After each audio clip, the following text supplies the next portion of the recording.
Action Task Force. Senator Markey, who's on his way, who's also working on climate with the Clearinghouse, and you're going to see leadership from the House and Senate, and Congressman Waxman. You're going to just see it all. Thank you for coming and for setting your clocks, because that's important. We have to wake up this place. Now, I'm going to get right to the issues. Climate change is happening all around us, and we need to take action now. Do you agree with that? Scientists say human activities are causing climate change. Do you agree with that?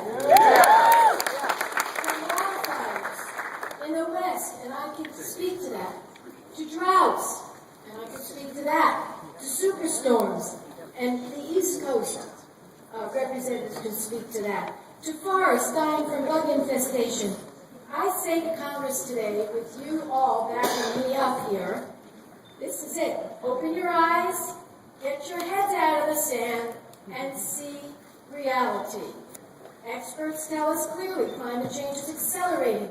The Department of Defense has sounded the alarm. I don't know if you've heard this. The Center for Naval Analysis tells us climate change is now, and I quote, a catalyst for conflict. A catalyst for conflict.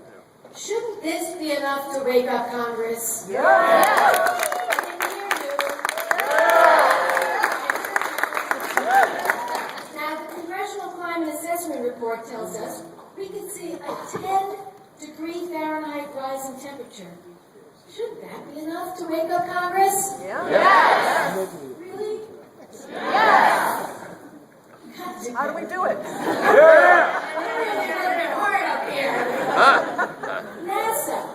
NASA says that the melting of the West Antarctica's ice sheet has reached a point of no return, and it could raise the sea levels 10 to 12 feet higher than predicted.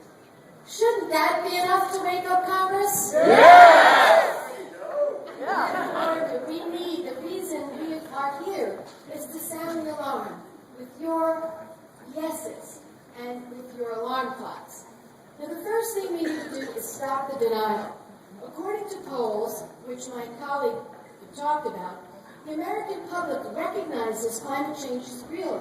And yes, young people believe climate deniers are either ignorant or out of touch or worse. So we have to stop the deniers. Second, we must stop attacking the president's climate action plan. That plan is the only game in town and is critical. Don't you agree? Yeah. Third, let's put a price on carbon, because carbon pollution is costly. It costs lives, it leads to higher ozone levels, and it has a cost that will increase air pollution and destroy the planet. Don't you think there ought to be a price on that? Yes! I thought you'd say that. Now, my last 2 points come with charts, pictures. I hope you can see these. I don't want to go the way of China. That's the wrong one. I don't want to go the way of China. China has thrown the environment under the bus. This is what it's like to live in China. You can actually see the air, and it makes you sick. And we know now, it's clear, that carbon pollution is going to worsen air pollution and set us way back. Now, the other thing we're saying to Congress is don't allow out-of-control floods, fires, and drought to become our way of life. If you can't see this, in the foreground is a nuclear power plant called San Onofre. It just shut down because it had some horrible leaks going on, but there are more than 2,000 hot fuel rods that are sitting right outside that plant.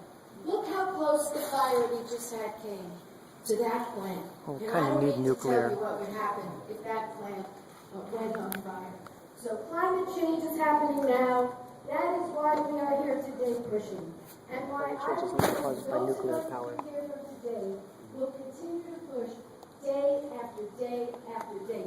Will we have you at our back? Yes! Thank you very much.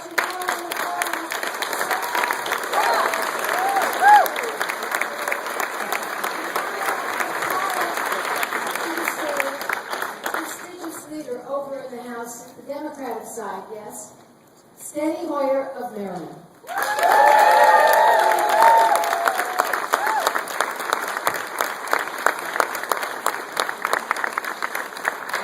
love it when the senator introduces a House leader as prestigious.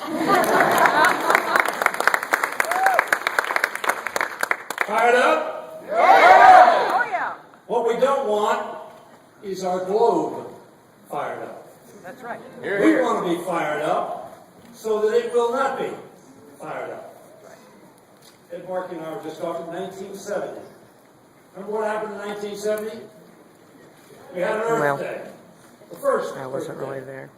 And in that day, we focused on making sure that mankind treated the extraordinary asset that had been given, the land, the water, and the air we know as, Jerry Brown said, that small spaceship Earth, whose environment is fragile. God has given us the responsibility to keep it intact. So we need to be fired up so that the world is not fired up.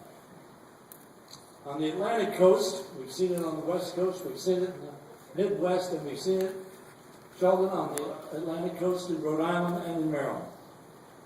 Earlier this month, as you know, we received the most comprehensive review of climate change's dangerous effect to date. The National Climate Assessment determined that climate change is no longer a future problem. It is a now problem. It was a yesterday problem, but it is never too late to do the right thing.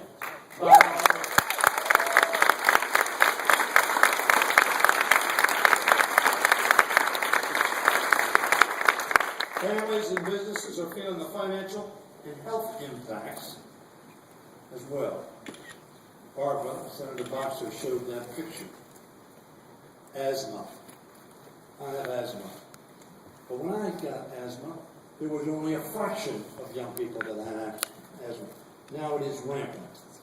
Only by addressing climate change in concerted ways, reducing carbon emissions through more sustainable energy policies and conservation, by helping communities become more resilient, can we slow its effects.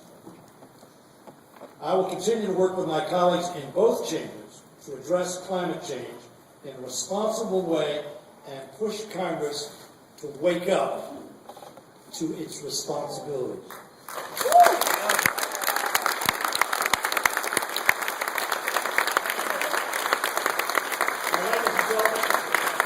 I was just a little late getting here.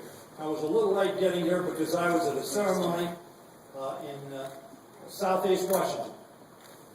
A bridge was renamed for Ethel Kennedy, a bridge that goes over the Anacostia River. Bobby Kennedy spoke to river keepers. When you go down that Anacostia River, you will at times think you're in a wild and scenic river.